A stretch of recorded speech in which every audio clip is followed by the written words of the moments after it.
Too small to see. So small, yet so dangerous. Without realizing, Grandfather rubbed a little blood in his eye. Ebola germs came into his body.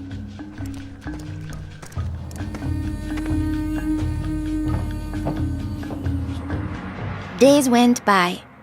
Then Grandfather got a terrible fever and weakness. We thought it was malaria, but he was soon much worse. He had vomiting and diarrhea. His fever got even higher. I ran to get the nurse.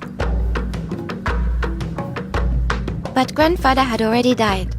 I was heartbroken. The nurse thought it might be Ebola, a disease caught from bush meat, but which spreads from person to person. Others in our region had already died of this new disease. Unless we understood the disease and followed their rules, it could spread further and kill many more people. She explained that Ebola was in the body fluids of someone who was sick or had died of Ebola. Their sweat, tears, mucus, saliva, vomit, diarrhea, urine, breast milk, sexual fluid, and blood. When we touch a sick person's body fluids, the Ebola germs can get into small breaks in our skin or into our eyes, nose, or mouth. The Ebola germs spread into our body and make us sick. When somebody dies of Ebola, that body is much more contagious. No one should ever touch the dead body. The nurse advised us to wash our hands with soap and water right away. She contacted the trained burial team to help us bury Grandfather's body safely. The burial team came. They comforted us and explained what they had to do to protect us. The team wore protective clothing that kept them safe from the dangerous germs.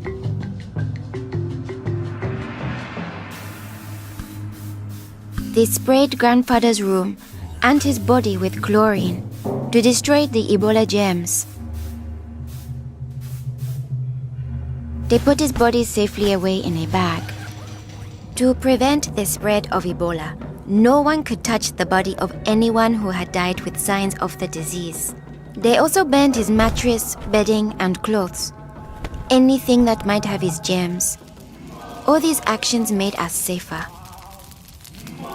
It was too great a risk to follow all our traditions, but we still honored Grandfather in the time of Ebola. Our chief gathered all the villagers together after Grandfather's death. He explained that it's natural for us to fear Ebola, but if we trust in our health workers and follow their rules, we could stop the disease. The nurse explained to us, when a person has symptoms such as fever, don't touch them.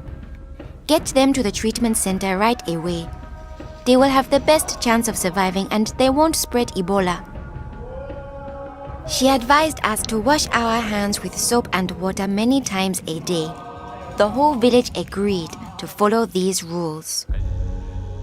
Since we all had close contact with Grandfather, we were at risk of getting Ebola. We had to stay home. A health worker visited us every day to see whether we had fever or signs of sickness. We would show signs within 21 days if we had Ebola.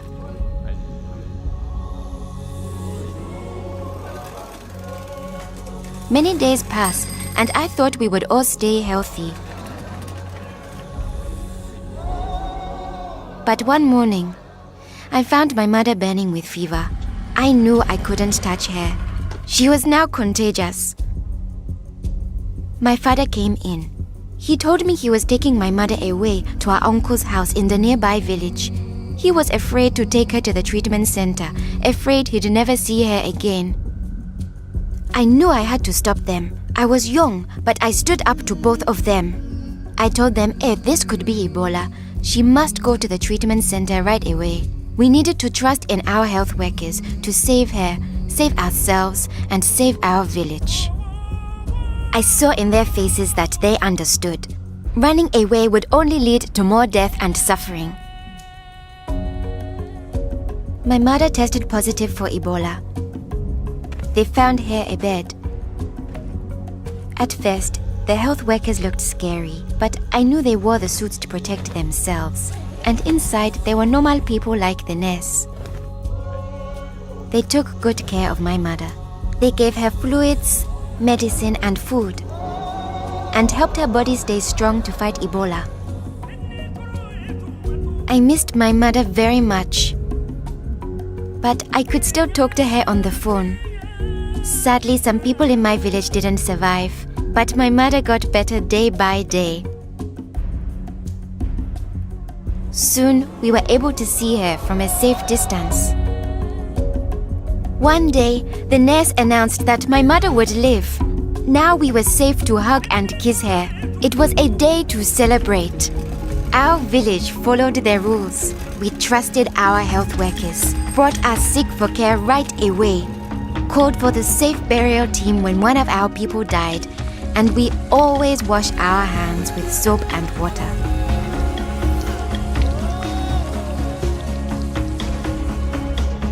Our village survived Ebola. Yours can too.